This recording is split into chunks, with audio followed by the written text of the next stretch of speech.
Hey, this is Jason Molesky. In this example, let's carry out a significance test for the difference between two population proportions. Researchers designed a survey to compare the proportions of children who come to school without eating breakfast in two low-income elementary schools. As we saw in our previous examples, a simple random sample of 80 students from School 1 found 19 had not eaten breakfast, while at School 2 a simple random sample of 150 students included 26 who had not had breakfast. And recall, more than 1,500 students attend each school. Do these data give convincing evidence at the alpha equals 0.05 level of a difference in the population proportions?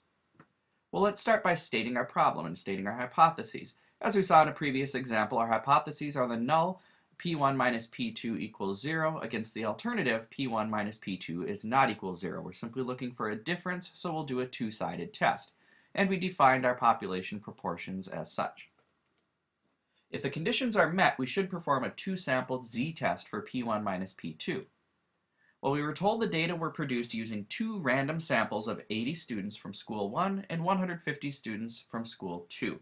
So our random condition in this case is met. Now the researchers are sampling without replacement, so we have to check our 10% condition. Note there are at least 800 students at School 1 and there are at least 1,500 students at School 2 as given by the problem, so the 10% condition is met. Finally, for large counts, we have to check the counts of successes and failures and ensure they're all at least 10.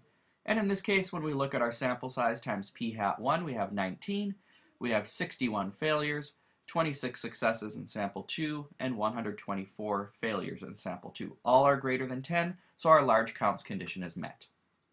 Therefore, we know that our sample sizes and our sample proportions are as such. 19 students out of the 80 at School 1 had not eaten breakfast for 23%, and 26 out of 150 sampled students had not eaten breakfast at School 2 for a sample proportion of about 17%.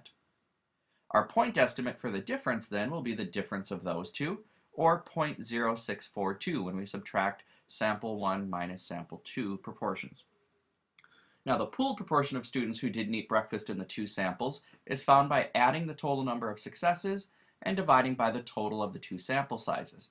45 successes total over 230 students sampled total across the two buildings gives us a pooled proportion of 0.1957. We'll use this when calculating our test statistic, and as we can see, our observed sample difference was 0.0642. We'll use the pooled proportion when figuring out the standard error, and we get 1.17 for our total test statistic z. Now, using table A or normal CDF, our desired p-value is twice the probability that z is greater than or equal to 1.17. We can look that up in table A and subtracting that from 1 and multiplying out, we have a p-value of 0.2420. Now, because our p-value 0.2420 is greater than our significance level, we fail to reject the null. There is not convincing evidence that the true proportions of students at the two schools who didn't eat breakfast are different.